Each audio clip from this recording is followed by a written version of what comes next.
কি ব্যাপার বল্টু, তোমার বাম চোখে কি হয়েছে? কই স্যার, কিছু হয় নাই তো। তাহলে তুমি এক চোখ বন্ধ করে রাখছো কেন? কেন স্যার, আপনিই তো বললেন যে ছোট বড় সবাইকে এক চোখে দেখতে।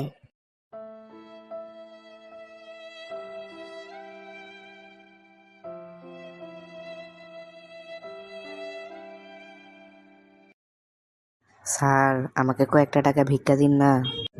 আজকে আমার কাছে ভাঙতি টাকা নেই, কালকে নিও।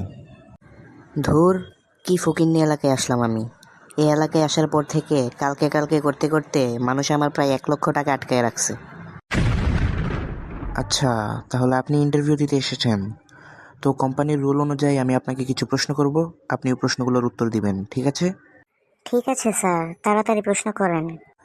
আপনি কি সিগারেট খান? কি যে বলেন স্যার, সিগারেট তো আমি কোনোদিন ছুঁয়েও দেখি নাই। আচ্ছা, তাহলে কি আপনি মদ পান করেন?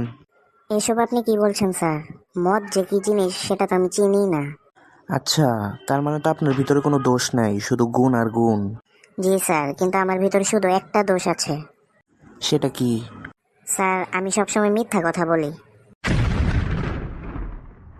আচ্ছা বল্টু, প্রাচীনকালের একটি প্রাণীর নাম বলো তো।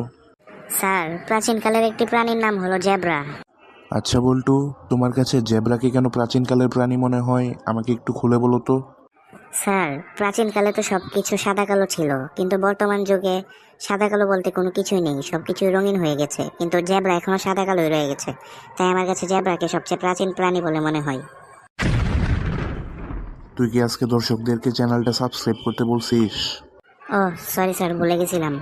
তো দর্শকরা, আমাদের এই ভিডিওগুলো ভালো লাগলে চ্যানেলটাকে সাবস্ক্রাইব করে দিন, আর পাশে থাকা বেল আইকন বাটনটিতেও চাপ দিয়ে দিন, এবং এই ভিডিওটিতে লাইক, কমেন্ট এবং শেয়ার করতে কিন্তু কখনোই ভুলবেন না।